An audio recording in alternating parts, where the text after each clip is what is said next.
नमस्कार, मी श्याम मोगले. आपण पाहतात फ्री मीडिया.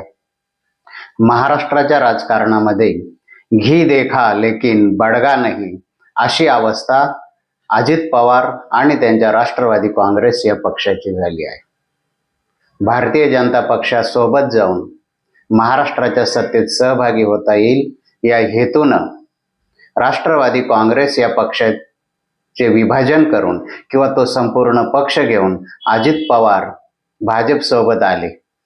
स्वतःला उपमुख्यमंत्रीपद आणि आपल्या सहकाऱ्यांना मंत्रिपद घेऊन ते जवळपास 1.25 वर्षापासून महाराष्ट्रामध्ये त्यांनी सत्ता उपभोगली. आता प्रत्यक्ष निवडणूक सुरू झाली आणि त्यांना या म्हणीचा प्रत्यय येत असावा. सत्तेचं घी त्यांनी किंवा सत्तेचं तूप त्यांना आवडलं, ते चाखलं, परंतु त्याच्यासोबत असलेला जो बडगा आहे त्याचा अनुभव त्यांना आता विधानसभा निवडणुकीत येत आहे. अर्थात लोकसभा निवडणुकीतही त्यांनी तो घेतला.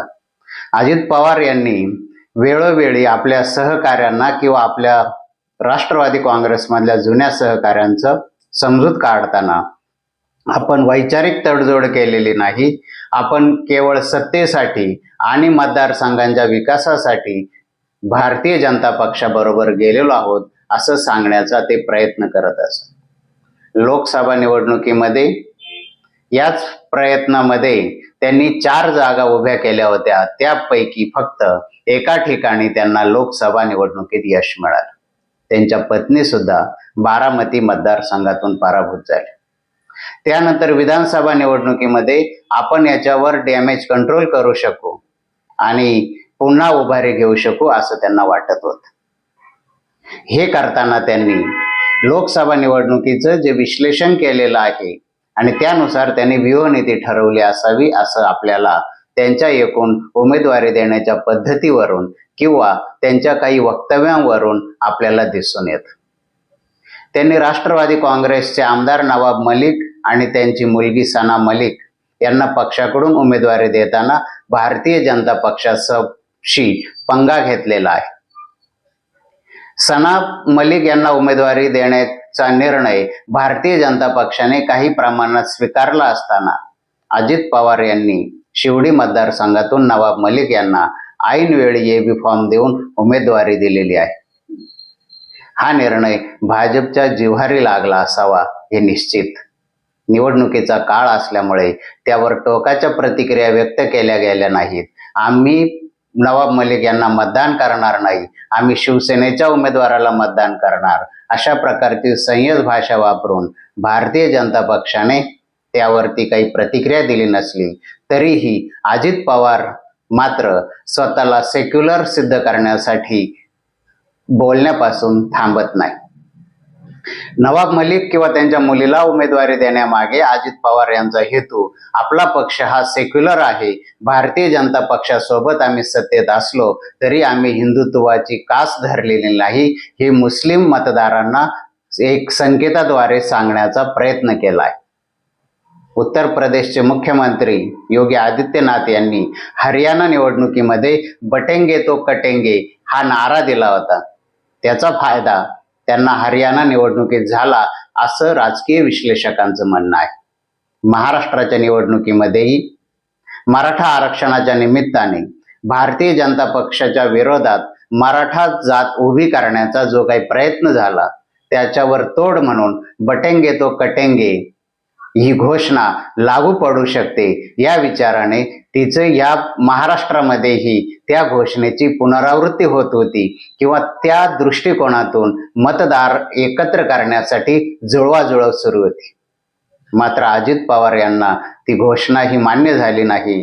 त्यांनी दुसऱ्या राज्यातून लोक येऊन महाराष्ट्रातील वातावरण खराब करत आहे अशा आशयाचं विधान केलं. म्हणजे एकीकडे अजित पवार यांना भारतीय जनता पक्षासोबत सत्ता हवी आहे, पण भारतीय जनता पक्षाचे विचार हवे नाहीत.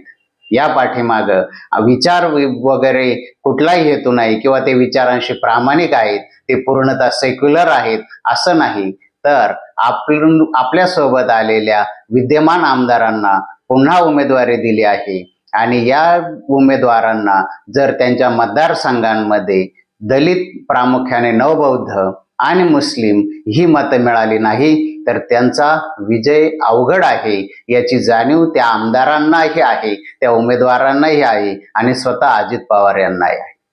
यामुळे किमान राष्ट्रवादी काँग्रेसने उभे केलेल्या मतदारसंघांमधील मुस्लिम मतं आपल्या पक्षाला मिळावीत यासाठी त्यांच्याकडून भारतीय जनता पक्षाच्या मूळ विचारधारेशीच पंगा घेण्याचं काम सुरू आहे. त्यांच्या सोबतच राहायचं आणि त्यांच्याशीच वाद घालायचा ही अजित पवारांचं धोरण भारतीय जनता पक्ष उघडपणे जरी नाही किंवा थेट त्याचा सामना करत नसलं तरी त्यांनी एकाच वाक्यानं अजित पवारांच्या या विरोधाची हवा काढून घेतली आहे.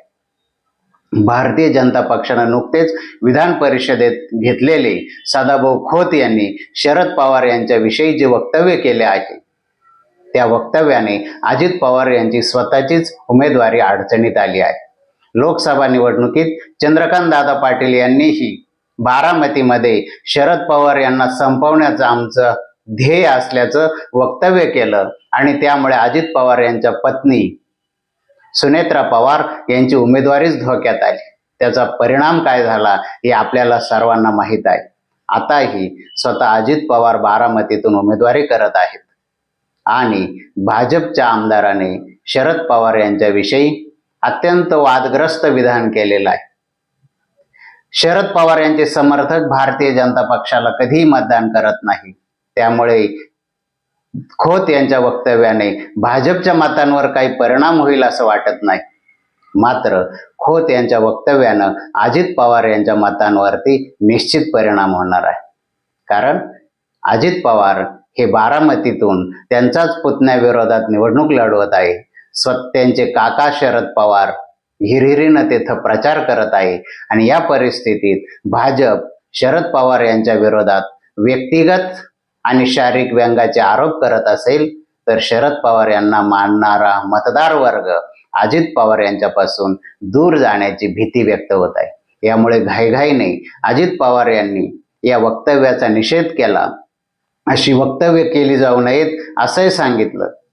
मात्र भारतीय जनता पक्षाच्या मूळ वैचारिक भूमिकेला विरोध करणाऱ्या अजित पवार यांना कशी धोबी पछाड द्यायची हे भारतीय जनता पक्षानं सदाभाऊ खोत यांच्याद्वारे दाखवून दिलेलं आहे.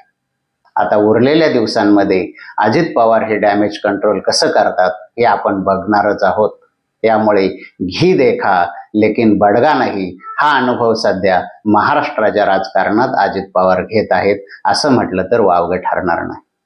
अशाच प्रकारची माहिती आणि विश्लेषणासाठी बघत राहा फ्री मीडिया. फ्री मीडिया चॅनलला लाईक करा, शेअर करा, सबस्क्राईब करा.